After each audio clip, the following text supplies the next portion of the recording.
bersatu di dalam doa.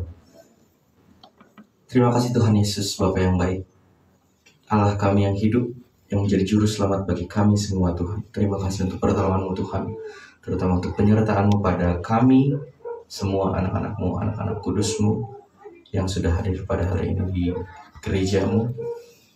Kami bersyukur untuk segala kasih karunia yang terus Kau limpahkan kepada kami, dari kami bangun hingga kami bersiap-siap untuk kembali Tuhan, untuk memuji, memuliakan, terutama untuk mendengarkan firman-Mu. Kiranya Engkau menguasai setiap kami Tuhan, setiap pribadi kami yang hadir pada hari ini, baik pun juga anak-anak-Mu yang menonton lewat live streaming. Kami percaya apapun itu Tuhan, ini semua akan sesuai dengan seturut kehendak nama Tuhan. Di dalam nama Tuhan Yesus kami berdoa dan mengucap syukur kepada Bapa di surga. Haleluya. Amin. Cuma saya persilakan untuk duduk kembali.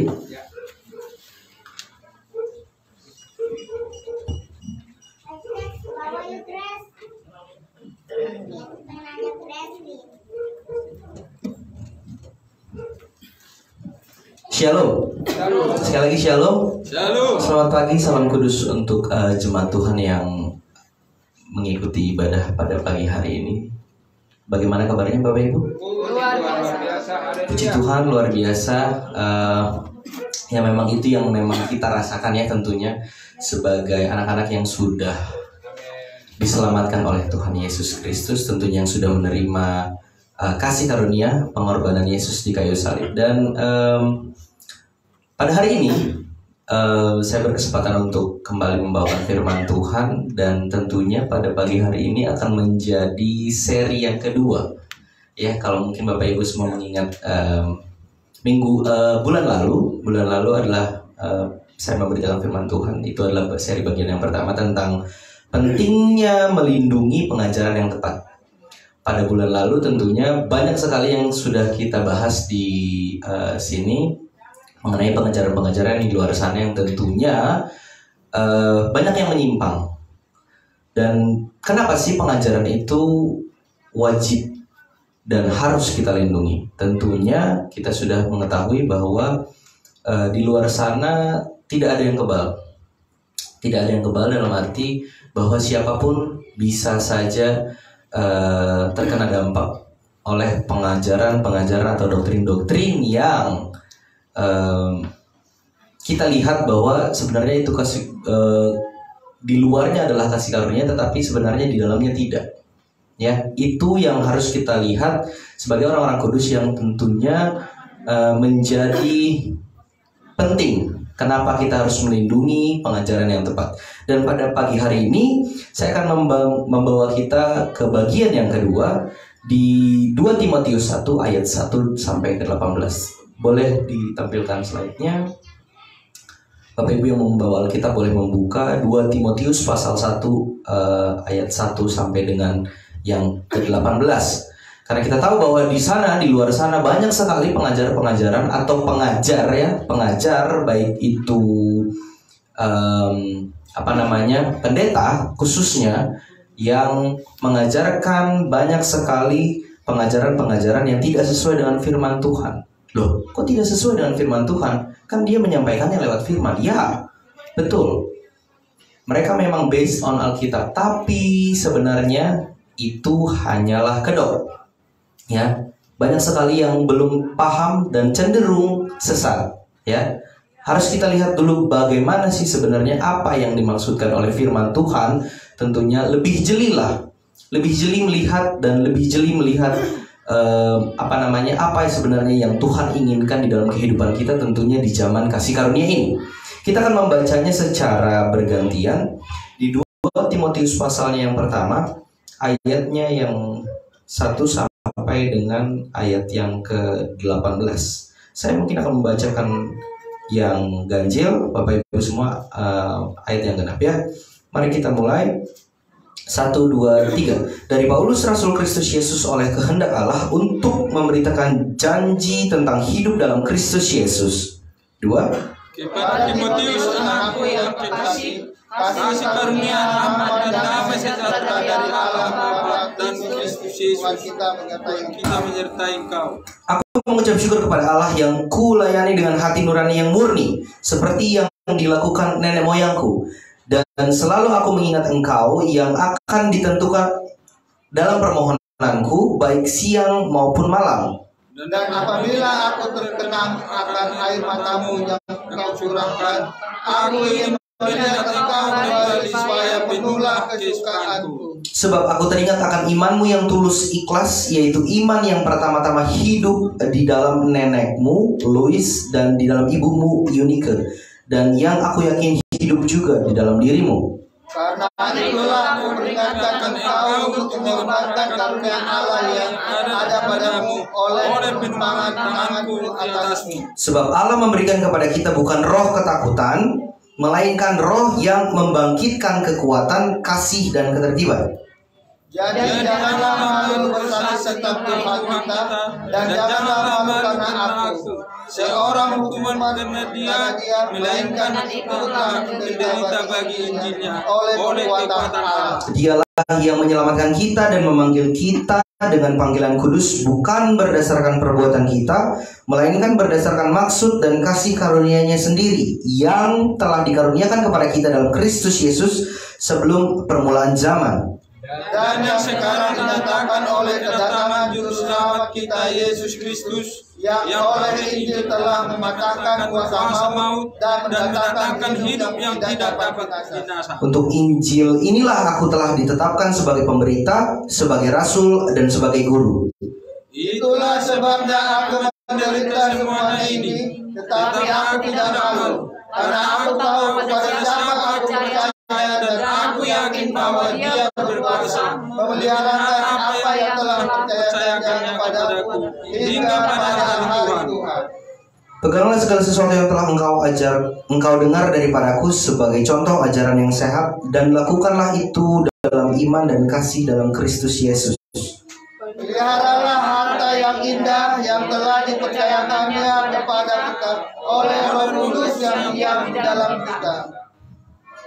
Engkau tahu bahwa semua mereka yang di daerah Asia kecil berpaling daripadaku, termasuk Figelus dan Hermogenes.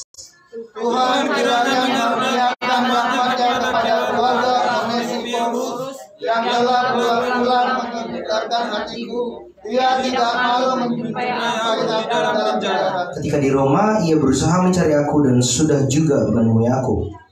Kiranya Tuhan menunjukkan rahmat-Nya kepadanya pada harinya. Betapa banyaknya pelayanan yang Dia lakukan di Efesus, Engkau lebih mengetahuinya daripadaku. Terima kasih, terpujilah Tuhan. Dalam pemberitaan firman Tuhan yang telah saya sampaikan bulan lalu mengenai tentunya pentingnya melindungi pengajaran yang tepat, di situ kita harus ada tentunya pertanyaan: mengapa, apa, how, bagaimana, dan why, kenapa. Ya, mengapa, bagaimana, dan kenapa. Saya telah menjelaskan beberapa alasan-alasan pentingnya memahami pengajaran-pengajaran kasih karunia, ya, pengajaran-pengajaran kasih karunia Allah berdasarkan wahyu rahasia Allah yang tentunya telah dibukakan, dan itu dibagi dengan tepat bagi kemuliaan sebagai tubuh Kristus. Kita lihat ayat yang pertama, subjek utama pesan Paulus kepada Timotius, anak rohaninya yang setia. Bisa kita lihat di situ di ayat yang pertama, dari Paulus rasul Kristus Yesus oleh kehendak Allah untuk memberitakan janji tentang hidup dalam Kristus Yesus, ya, untuk memberitakan janji tentang hidup. Di situ kita bisa garis bawahi bahwa subjek utama pesan Paulus ini kepada anak didiknya, yaitu Timotius, ya, anaknya yang kekasih, untuk memberitakan janji tentang hidup. Di dalam siapa? Di situ dikatakan di dalam Kristus Yesus. Nah, pertanyaannya adalah janji hidup yang mana di dalam Kristus Yesus, Bapak Ibu? Ya, ini harus jelas. Ini harus kita tegaskan tentunya, dan kita harus punya satu pemikiran yang sama. Janji hidup yang mana di dalam Kristus Yesus? Apakah yang Paulus maksudkan adalah perjanjian Allah dengan Abraham seperti yang nyata di dalam perjanjian lama? Itu juga janji hidup, ya. Banyak sekali di luar sana salah mengartikan dan mengambil semua ayat-ayat firman Tuhan yang dirasa memang enak di telinga. Kemudian itu disampaikan tapi tanpa tahu betul sebenarnya pembagiannya di dalam firman Tuhan. Ya. Janji hidup yang mana di dalam Kristus? Apakah janji hidup tentang perjanjian-perjanjian yang dimaksudkan oleh Paulus ini, perjanjian Allah dengan Abraham, kemudian itu semua yang dinyatakan di dalam perjanjian lama? Apakah itu Bapak Ibu? Tidak, bukan sama sekali. Atau janji-janji yang Yesus ajarkan kepada umat Israel ketika ia hidup, ya, ketika Yesus masih di bumi, ketika ia hidup, dan ia juga melayani umat Israel dulu ketika ia hidup di bawah hukum Taurat di bumi. Apakah itu janji hidup yang Paulus nyatakan di sini, Bapak Ibu? Tidak, bukan sama sekali. Kita sudah beberapa kali melihat dan membaca. Mari kita buka Efesus pasal 2 ayat yang ke-11, 12 dan 13. Di situ jelas sekali Paulus menjelaskan, ya. Efesus 2 ayat 11, 12 dan 13. Karena itu ingatlah bahwa dahulu kamu sebagai orang-orang bukan Yahudi menurut daging yang disebut orang-orang tak bersunat oleh mereka yang menamakan dirinya sunat, ya, yaitu sunat lahiriah yang dikerjakan oleh tangan manusia, ya. Kemudian ayat yang ke-12-nya bahwa waktu itu siapa tanpa Kristus? Kamu, kita, Anda semua. Kapan itu Bapak Ibu? Dahulu kamu tanpa Kristus, tidak termasuk kewargaan Israel, tidak termasuk di dalam ruang lingkup orang Israel. Jadi stop menamakan atau menjudge atau mentitle diri bahwa saya adalah orang Israel. Ya, Israel apapun itu, Israel rohani, Israel jasmani, lagi lebih tidak mungkin. Ya, di situ jelas dikatakan, Paulus mengatakan tidak termasuk kerajaan Israel, kewargaan Israel, ya, dan tidak mendapat bagian di dalam ketentuan-ketentuan yang dijanjikan tanpa pengharapan dan tanpa Allah di dalam dunia. 13. Tetapi sekarang di dalam Kristus, di dalam siapa? Di dalam Kristus, ya. Kristus Yesus kamu yang dahulu jauh ini terpisah. Tidak sekedar jauh. Kalau jauh mungkin masih ada terlihat jaraknya. Tapi ini sudah tidak ada. Jauh, ya. Jauh, tidak ada lagi jarak yang terlihat, terputus dari Allah. Di dalam Kristus Yesus kamu yang dahulu jauh sekarang telah atau sudah menjadi dekat. Sudah. Oleh apa? Oleh perbuatan manusia. Amin. Tidak. Oleh darah Kristus. So stop bilang bahwa saya bisa mengusahakan keselamatan saya. Perbuatan tidak menyelamatkan kamu. Sama sekali. Di situ jelas dikatakan oleh darah Kristus. Karena perbuatan kamulah kamu menjadi jauh. Dan darah Kristus sudah menjadikan kamu dekat dengan Allah. Amin. Bahwa kita sebagai orang-orang di luar bangsa Israel, Bapak Ibu, atau orang yang tak bersunat, ya, orang-orang tak bersunat, orang-orang bukan Yahudi, dengan tegas, ya, dengan tegas firman Tuhan mengatakan kita tidak dapat bagian di dalam perjanjian yang diperuntukkan bagi bangsa Israel. Di luar sana, Bapak Ibu, masih banyak orang yang meminta berkat bagi yang diperuntukkan oleh bangsa Israel, dan dia mengklaim itu juga bisa dia dapatkan.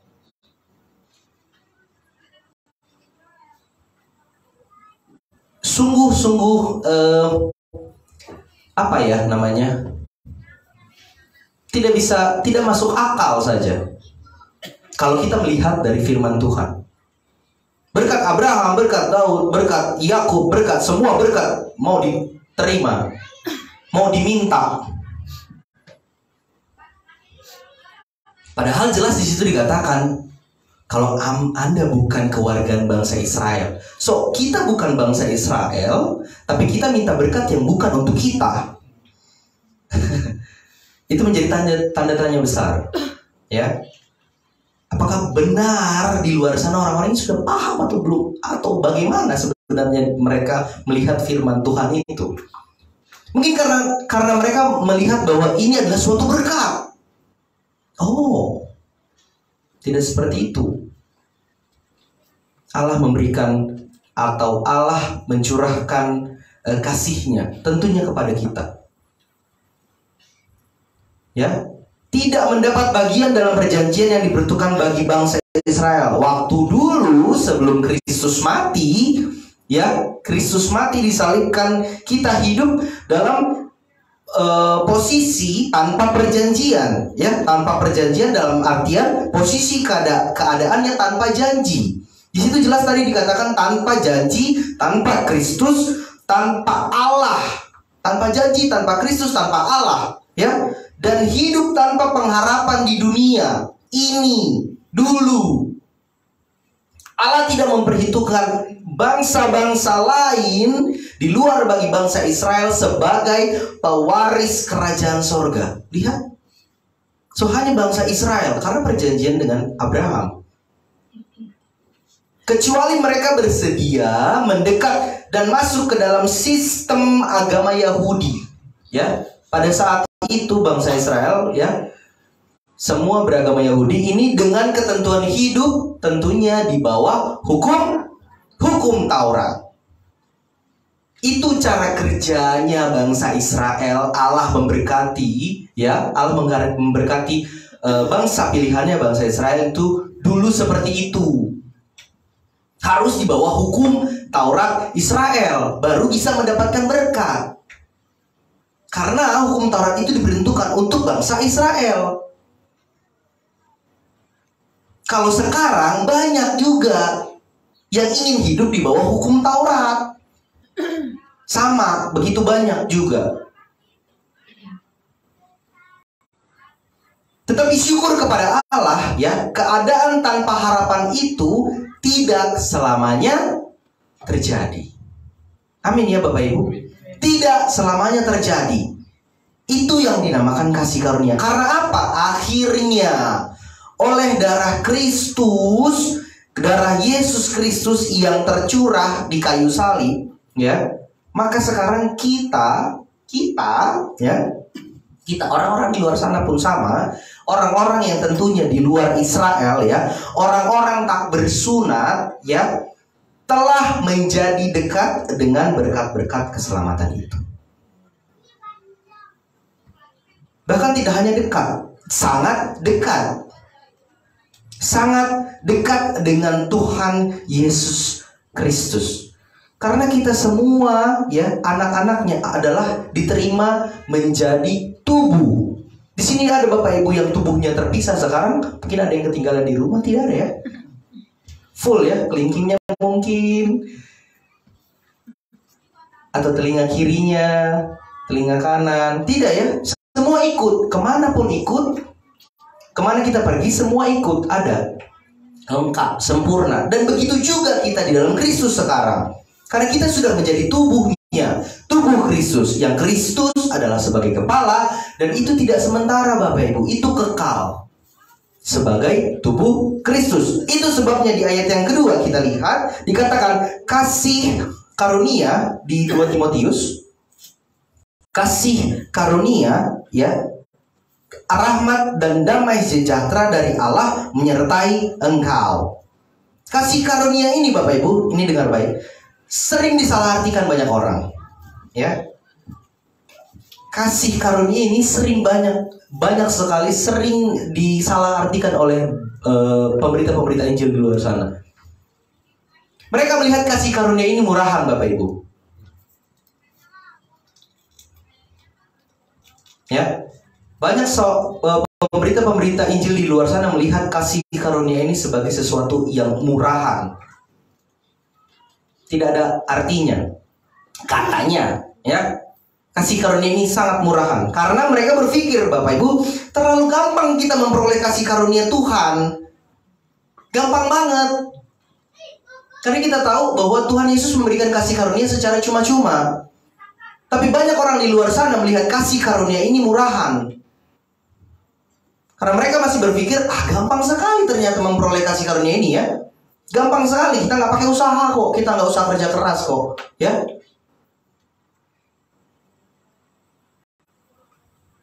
Mereka merasa bahwa mereka akhirnya tidak layak menerima kasih karunia itu kalau tidak tanpa perbuatan. So mereka berpikir bahwa untuk mendapatkan kasih karunia tidak cukup dengan iman. Terlalu mudah, nggak mungkin lah.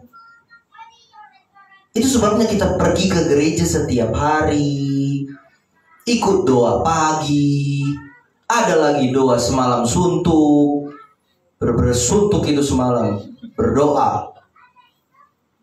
Ya,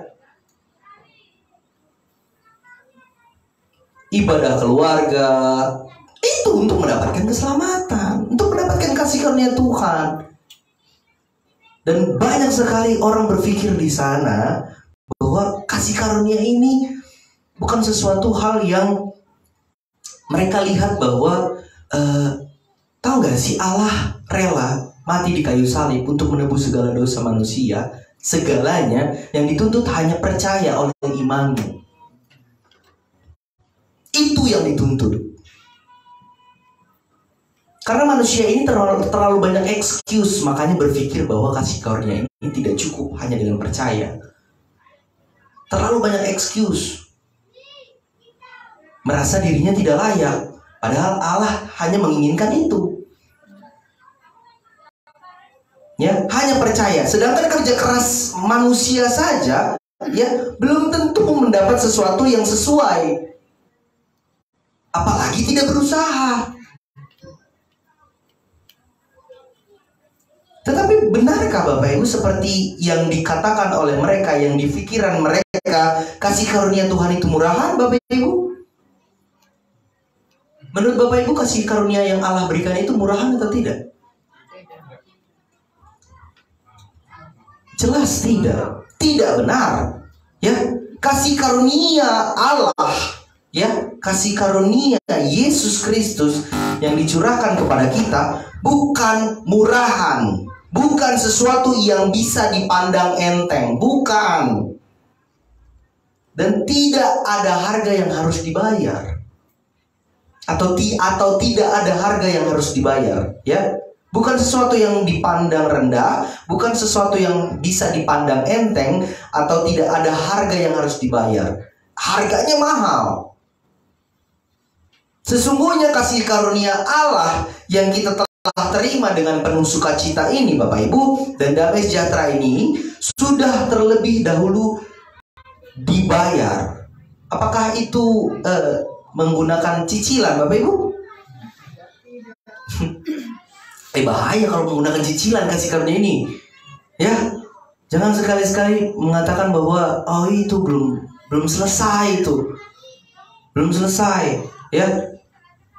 Sukacita damai sejahtera ini yang kita rasakan sekarang, ya. Bapak Ibu sukacita gak sih? Amin ya. Bapak Ibu damai sejahtera gak sih? Yang dirasakan Bapak Ibu sekarang itu sudah dibayar dulu supaya Bapak Ibu bisa rasakan sekarang, ya. Dan itu dibayarnya nggak sekali, 2 kali, 3 kali, 4 kali. Antum next dulu. Saya lihat dulu Pak Manurung ini, kita lihat Bapak, saya lihat dulu 5 tahun ini atau 10 tahun ini apakah memang bisa damai sejahtera. Baru nanti setelah itu dibayar lagi, kemudian dibayar lagi, kemudian dibayar lagi. Apakah begitu? Tidak. Dibayarnya langsung sekali dan itu lunas, ya, lunas dengan harga yang sangat mahal. Menurut Bapak Ibu apa yang paling mahal di dunia ini?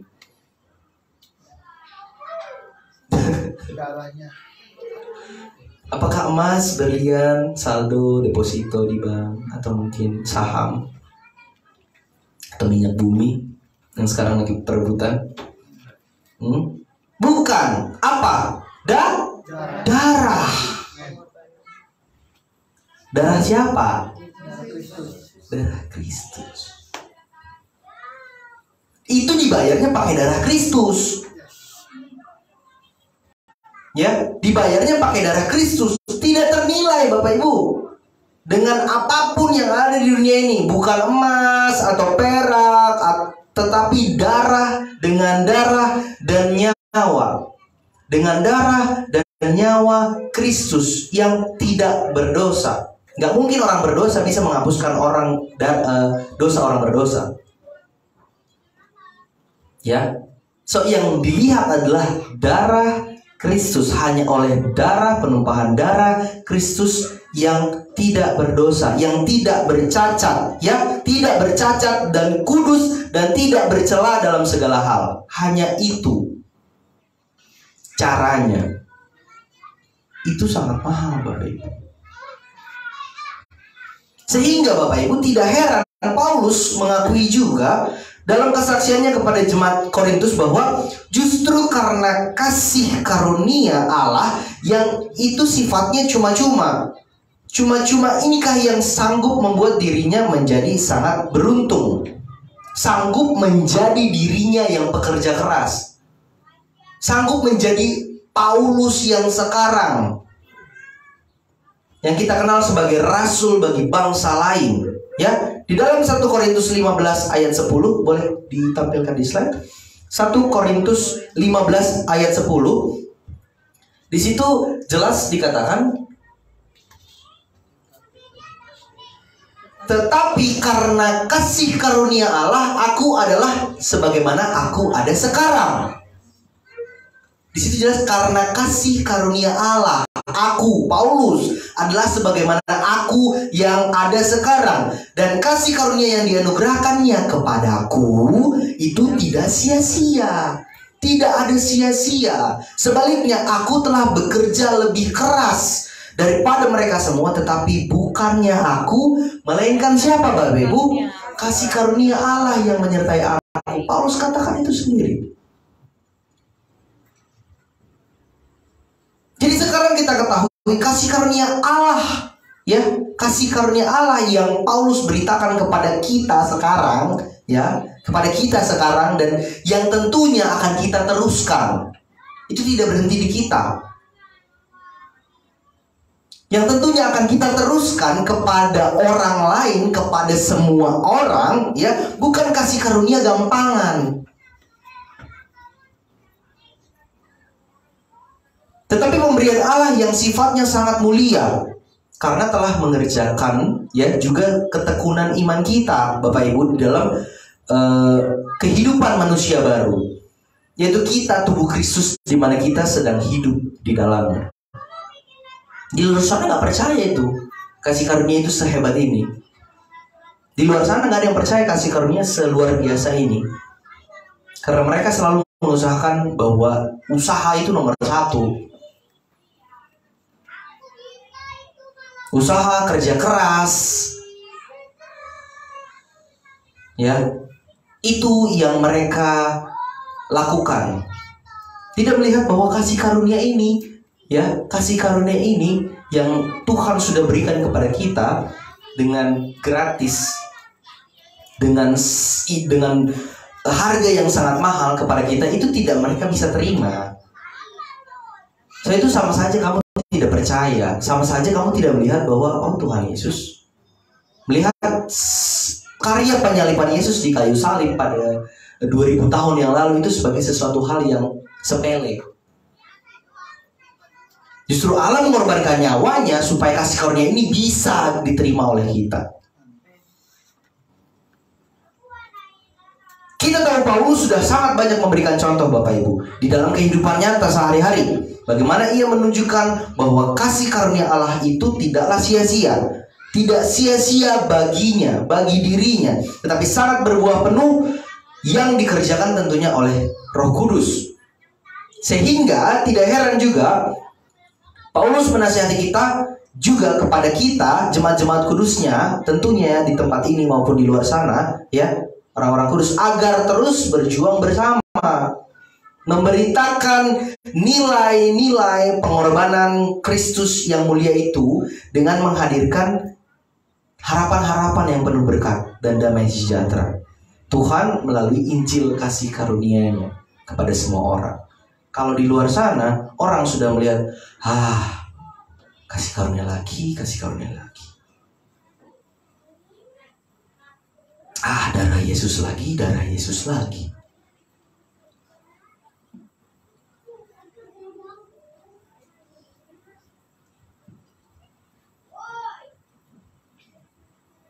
Agak gatal orang kalau mendengar itu berulang-ulang. Tapi masalahnya Bapak Ibu, firman Tuhan mengatakan hanya Injil keselamatanlah yang pertama kali harus diterima oleh banyak orang. Karena atas dasar itulah Yesus mati, ingin menyelamatkan semua orang, menghapuskan segala dosa manusia. Tapi manusianya tidak mau dengar pemberitaan itu. Banyak orang tidak mau mendengar pemberitaan itu. Yang mau didengar itu motivasi.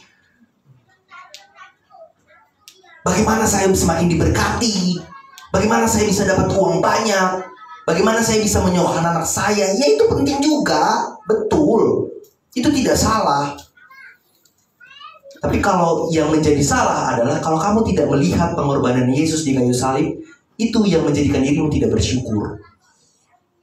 Keresahan-keresahan yang terjadi pada manusia itu sebenarnya sesuatu hal yang kita tidak bisa lihat bahwa segala sesuatu yang Tuhan sudah kerjakan itu menjadikan kita selamat selama-lamanya ya di surga. Nanti dosa kita sudah dihapus.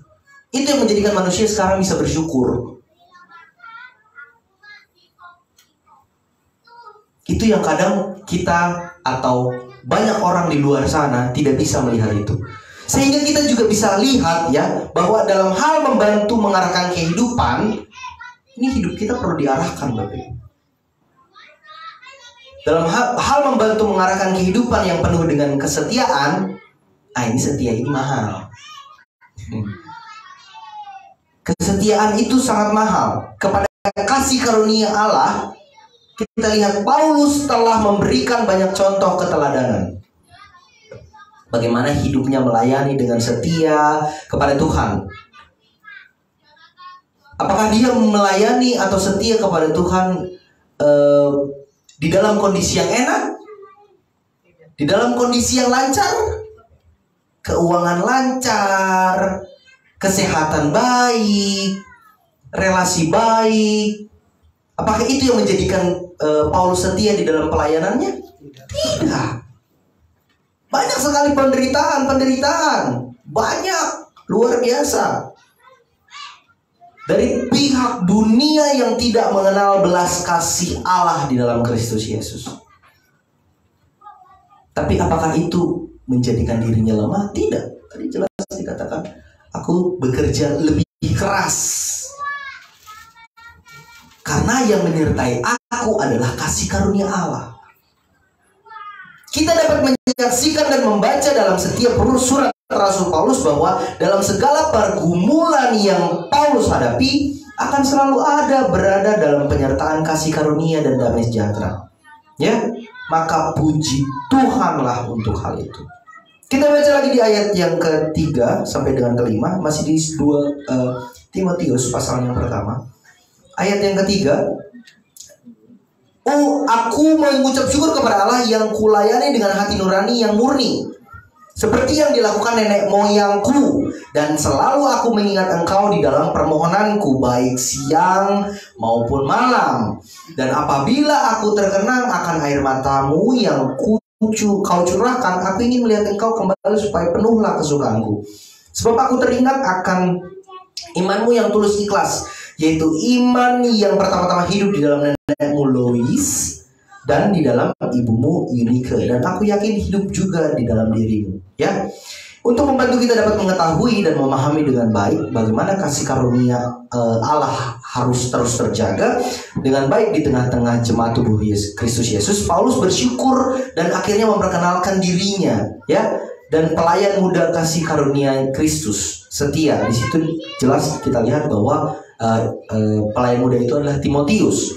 Ya, pertama-tama kita lihat Paulus memperkenalkan tentang dirinya sendiri sebagai seorang pribadi yang sangat mudah bersyukur kepada Tuhan. Aku mengucap syukur. Paulus tidak ragu mengatakan hal itu, Bapak Ibu. Kalau Bapak Ibu semua ragu nggak mengatakan aku mengucap syukur? Ragu Bapak Ibu? Dalam hal apapun? Amin. Aku mengucap syukur. Paulus mengucap syukur karena dia bukan keturunan orang-orang penyembah berhala. Bukan. Nenek moyang Paulus Abraham, Ishak, dan Yakub. Ya, mereka bukan penyembah berhala, tapi mereka adalah pemuja Allah yang hidup. Abraham, Ishak, dan Yakub adalah hamba-hamba Tuhan yang setia. Ya, ketika Paulus mengingat hal itu, dapat mengkonfirmasi pikiran Paulus kepada apa yang benar dan tidak benar. Tidak benar di hadapan Allah. Dan di dalam hal tersebut, Paulus sangat beruntung memiliki nenek moyang yang mengikuti jalan kebenaran Allah. Karena Paulus sendiri adalah orang Israel. Ya, demikian juga kepada Timotius. Paulus mengingatkan, mengkonfirmasi bahwa iman yang benar sudah terlebih dahulu ada sebelumnya. Sudah ada sebelumnya di dalam diri neneknya. Siapa neneknya? Lois. Ya, Lois. Dan ibunya, siapa nama ibunya? Eunike. Nah, ini adalah sebuah konfirmasi yang sangat kuat, Bapak Ibu. Konfirmasi tentang peneguhan iman yang kokoh bagi Timotius. Bahwa fakta membuktikan bahwa kasih karunia Allah di dalam keluarganya yang telah membawa perubahan kehidupan yang berkenan kepada Tuhan secara turun-temurun. Ini sangat berkaitan erat. Sebagai contoh, kesaksian saya pribadi, untuk pengalaman saya pribadi, saya juga sangat bersyukur Bapak Ibu. Pengalaman-pengalaman iman saya secara pribadi ini ya sangat dipengaruhi oleh Pak Gembala dan Ibu di sini. Karena saya terlahir di keluarga rohaniawan, ya. Dan itu menjadi pengalaman sejak kecil. Sejak saya kecil sebagai keluarga hamba Tuhan yang melayani pemberitaan Injil, yang awalnya lihat-lihat kemudian coba untuk ikut melayani pemberitaan firman Tuhan sampai saya bisa berdiri di sini, itu pengalaman yang luar biasa. Sehingga tidak ketinggalan juga kepada kami pun anak-anak beliau, ya Bapak Ibu, diturunkan pengalaman yang berpengaruh besar terhadap hidup saya, tentunya lewat firman kasih karunia Tuhan. Dan untuk itu saya bersyukur, sangat bersyukur. Kemudian kita bisa lihat lagi bahwa di gereja ini Bapak Ibu sudah sejak dini dan sedini mungkin telah diinisiasi ya dan diajarkan kepada anak-anak sekolah minggu.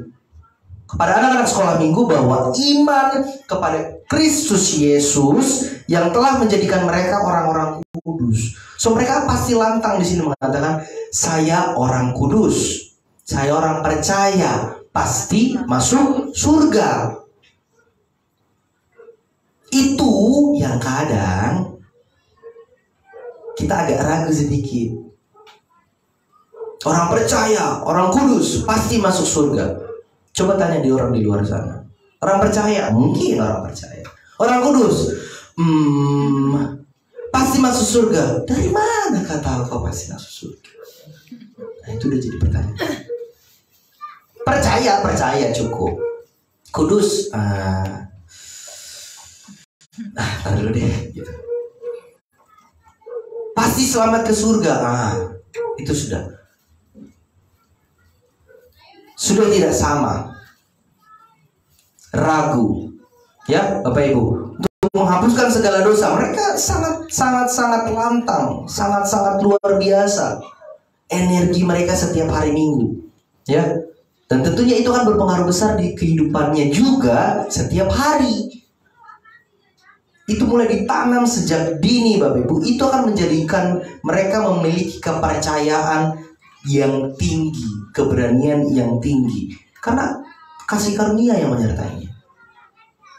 Telah menghapuskan segala dosa sekali untuk selama-lamanya. Itu juga yang menyemangati keluarga-keluarga. Tentu ya Bapak Ibu ya. Siapa yang tidak semangat melihat anak-anak sekolah minggu di sini? Kalau kita lihat dalam melihat harapan masa depan kita bersama dalam Kristus Yesus, sungguh nyata. Dan ini semua bukan hiburan Bapak Ibu. Bukan hiburan. Mereka mendeklar apa yang mereka percayai, iman mereka. Anak sekecil itu. Itulah sebabnya mereka, mengapa kita harus melindungi pengajaran. Bayangkan Bapak Ibu, kalau 10 tahun ke depan, nanti kalau kita tidak melindungi pengajaran kita, nggak ada lagi nanti anak-anak sekolah minggu yang bisa mengatakan, mendeklar iman mereka seperti itu. Wah, langsung pengangkatan aja udah. Kalau gitu nggak usah tunggu lama lagi. Itu sebabnya kita harus melindungi pengajaran atau doktrin yang tepat dengan mengajarkannya secara konsisten kepada generasi muda. Generasi muda bahkan sejak dari usia anak sekolah minggu. Itu sangat luar biasa. Kita lanjut ayat ke-5 dan ke-6. Paulus mengingat iman hamba Tuhan Timotius muda yang sangat ikhlas. Di situ dikatakan di ayat ke-5 sampai 6, sebab aku teringat akan imanmu yang tulus ikhlas, iman pertama hidup di dalam nenek moyangmu Lois dan ibumu Eunike. Aku yakin juga hidup di dalammu. Karena itulah aku peringatkan engkau untuk mengobarkan karunia Allah yang ada padamu oleh penumpangan tanganku atasmu. Timotius meskipun masih tergolong usia muda, ya, tetapi dia memiliki track record yang baik atau rekam jejak seorang muda yang dapat dipercaya. Rasul Paulus mengatakan bahwa selalu mengingat dia, yaitu Timotius, karena imannya yang tulus dan ikhlas. Bapak Ibu, tentu iman yang bersumber dari kasih karunia Allah yang murni. Bukan seperti sekarang di luar sana yang iman yang campur aduk. Kemudian selanjutnya Paulus katakan adalah karena itu. Di ayat 6. Karena apa?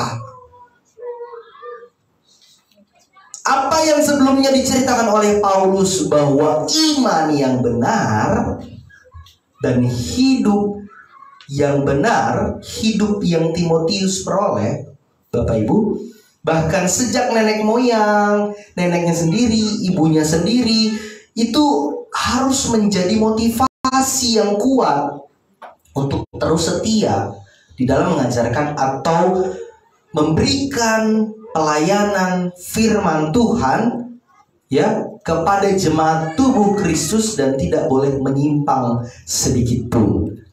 Tidak boleh menyimpang sedikit pun. Paulus mengingatkan terus Timotius muda ini agar mengingat terus, jangan sampai lupa sedikit pun pekerjaan mulia Allah.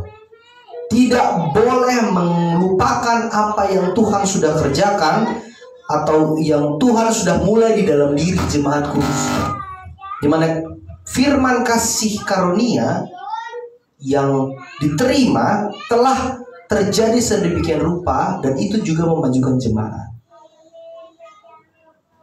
Itu sangat memajukan jemaat, Bapak Ibu. Tidak hanya itu saja, Bapak Ibu. Paulus ini menasihati Timotius juga agar mengaktifkan terus kasih karunia yang ada pada dirinya. Sebagaimana kita yang sudah punya kasih karunia itu, kita juga harus mengaktifkannya. Karunia memberitakan firman kasih karunia, ya, firman kasih karunia Tuhan harus terus menggairahkan semangat dari dalam dirinya, melayani jemaat, kemudian ikut menjadi pelayan Tuhan, kemudian menjadi bertambah-tambahlah semangat itu. Dia harus tunjukkan itu sebagai teladan. Teladan yang patut dan dihargai dan tentunya diikuti oleh orang-orang percaya lainnya. Dan sekarang tugas pokok penting Timotius pelayan muda ini, kasih karunia ini adalah itu tidak boleh mengacaukan pengajaran-pengajaran. Tidak boleh dikacaukan pengajaran-pengajaran atau doktrin kebenaran dalam membangun kehidupan jemaat kudusnya Tuhan, dengan mencampur adukan antara program Allah yang ditujukan kepada bangsa Israel dan program Allah yang dikhususkan kepada bangsa-bangsa lain saat ini. Ya, dalam hal ini sudah saya singgung di bulan lalu perbedaan antara program Allah dengan untuk bagi bangsa Israel dan program Allah yang dikhususkan untuk bangsa lain. Itu tidak boleh dicampur aduk. Selesai sudah kalau itu dicampur aduk. Ya, harus berpikir secara dinamis seperti yang diajarkan Paulus dengan ketat Timotius harus bisa, ya, harus berpikir secara dinamis tentunya, sehingga dia akhirnya disanggupkan oleh Roh Kudus, Bapak Ibu, untuk membedakan mana kehendak Allah dan kehendak manusia yang semata, ya Bapak Ibu. Mana pengajaran-pengajaran yang membuat jemaat Tuhan berbuah lebat dan tetap fokus pada panggilan surgawi. Harus berpikir lebih matang, dan bagaimana menjauhi ajaran-ajaran yang campur aduk, karena itu dapat melemahkan iman jemaat kudusnya Tuhan. Itulah kenapa sebabnya firman Tuhan mengatakan kita harus beribadah sesama orang percaya. Sudah ada contohnya. Itulah makanya kita harus bersekutu dan beribadah sesama orang percaya. Kalau Anda mau dicampur adukkan, apakah kita mau? Tentu tidak. Kita sudah tahu kebenarannya apa. Kita tidak mau menjadi anak-anak lagi yang harus disuapi bubur, disuapi makanan-makanan yang lembek, lemah. Kitanya nggak ada tenaga. Kita orang dewasa pasti ingin makan yang porsi lebih banyak, dan itu yang menjadikan kita bertumbuh, dan pertumbuhan itu melahirkan kesetiaan. Paulus telah mengajarkan kepada Timotius, Bapak Ibu, dan jemaat kudusnya bahwa dasar pokok pemberitaan kita, ya, yang tidak tergantikan adalah Yesus Kristus telah bangkit dari antara orang mati. Maka semangat kebangkitan itulah yang membuat ingatan kita untuk semakin setia, hidup kudus, dengan mengajarkan seluruh kebenaran Allah kepada jemaat kudusnya. Amin ya Bapak Ibu. Amin. Untuk itu Bapak Ibu, kita sebagai orang-orang kudus, orang-orang kudusnya Tuhan, orang-orang yang dipercayakan tentunya kasih karunia ini kepada kita, itu jangan sampai berhenti di kita Bapak Ibu. Tetap kita berfokus kepada iman yang terus mengarahkan kita pada semangat pengorbanan dan kebangkitan Kristus.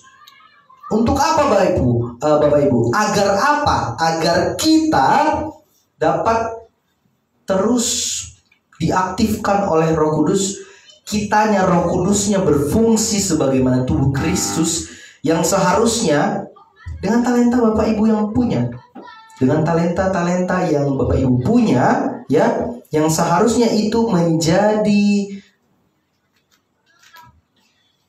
ucapan syukur atas karunia yang ada pada kita masing-masing, dan itu bisa menjadi saluran berkat tidak hanya untuk kita tapi juga bagi banyak orang, dan saling membangun iman jemaat kudusnya Tuhan. Amin ya Bapak Ibu. Amin. Mari kita bersatu di dalam doa.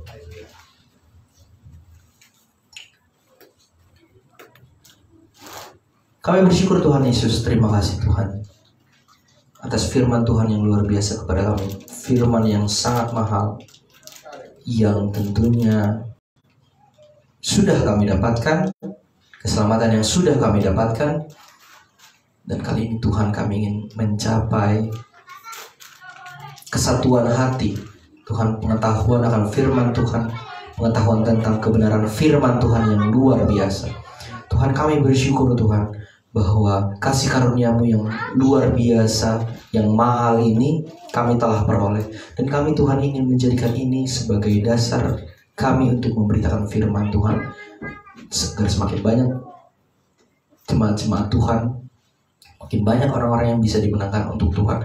Kami percaya Tuhan bahwa setiap kami yang memiliki talenta di sini, atau baik untuk di luar sana Tuhan, kami percaya kami ingin menjadikan itu sebagai ucapan syukur kami, dan itu akan menimbulkan kesetiaan juga kepada kami. terus pelihara kami Tuhan. Kami percaya Tuhan akan terus memelihara kami, dan tentunya kami juga akan terus setia di dalam firman kasih karunia Tuhan. Kiranya Tuhan, terima kasih untuk jemaat-jemaat yang sudah mendengarkan pada pagi hari ini. Terima kasih sudah menguasai hati dan pikiran kami, dan kami siap untuk melanjutkan acara kami. Di dalam nama Tuhan Yesus kami berdoa dan mengucap syukur kepada Bapa di surga.